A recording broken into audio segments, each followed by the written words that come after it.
यहाँ देखने की जरूरत नहीं है। इनको जब इच्छा हो जाए मन में तब भगवान की कथा को श्रवण कर लेना चाहिए। आज भगवान की कृपा भई और सेठ भी वह व्रत को सुना और अपने दौड़ते हुए अपने घर गया और सेठाइन से कहा कि आज ये पुत्र देने वाला राजा के मुख से मैं व्रत सुन के आया हूँ।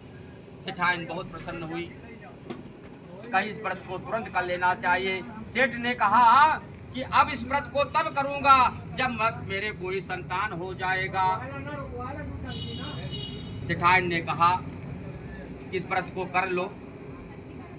तब सेठ जी ने उसको समझा बुझा करके सब कुछ वह चले गए और व्यापार के लिए निकल पड़े यहाँ कर। लेकिन सेठाइन ने अपने आंचल को फैलाया, कहा हे प्रभु मेरी इस आंचल को भर दोगे तो मैं अपने श्रद्धा भक्ति के अनुसार मैं आपका पूजन अर्चन वंदन करूंगी। भगवान की कृपा हुई। 9वें महीने उसने एक सुंदर कन्या का जन्म दिया। उस कन्या का नाम कलावती रख दिया। जैसे चंद्रमा बढ़ती है उसी प्रकार से आज भगवान नारायण की कृपा भई उसको एक सुंदर कन्या उत्पन्न हुई। उस कन्या का नाम कलावती रख दिया। माता नाम लीलावती था। और तब उसने जो है सेठ जी ने कहा था इसको व्रत करने के लिए। तब सेठ जी ने उत्तर क्या दिया, किसके बरही छठई में बहुत सा पैसा खर्चा हो गया है, अब इसके विवाह के समय सुनूंगा। लेकिन कुछ ही क्षणों में वह कन्या सयानी हो गई और उस सयानी होने के बाद में सेठाइन ने कहा इसका विवाह करना चाहिए। एक सुंदर गुणवान पुत्र को ले आए और पुत्र को जो उन्होंने मंडप बनवाया, मंडप बनवा करके विवाह कर दिया। लेकिन विवाह के समय भी वह भूल गए।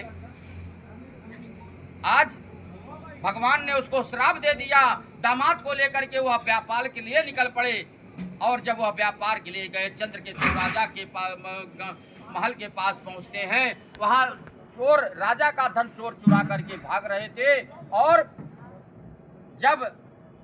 यह लोग किनारे लगा करके अपना विश्राम कर रहे थे। उनके दूत दौड़ते हुए आ रहे थे। चोरों ने देखा दूत आ रहे हैं और अब देखा कि ऐसा करना चाहिए। तब भगवान नारायण की कृपा भई और वहीं पे सारी सामग्री रख दिया। रखने के बाद में वह भाग गए। दूत आए, देखे कि यह चोर ये नाटक कर रहे हैं, या इन्हीं को पकड़ के ले चलो। जितना धन उनका था वो सारे धन को लेकर के और राजा के पास ले गए और राजन से कहा मैं चोर को पकड़ ले आया हूँ। राजा ने उत्तर दिया इनको बेड़िया लगवा करके इनको कारागार में डाल दो। बहुत सेठ लोग कहते रहे कि मैं चोर नहीं हूँ, लेकिन इनका कोई नहीं सुना। और उधर वही चोर सेठ के यहाँ पहुँचते हैं और जितना धन था वहाँ चोर चुरा करके भाग गए। बोली लक्ष्मी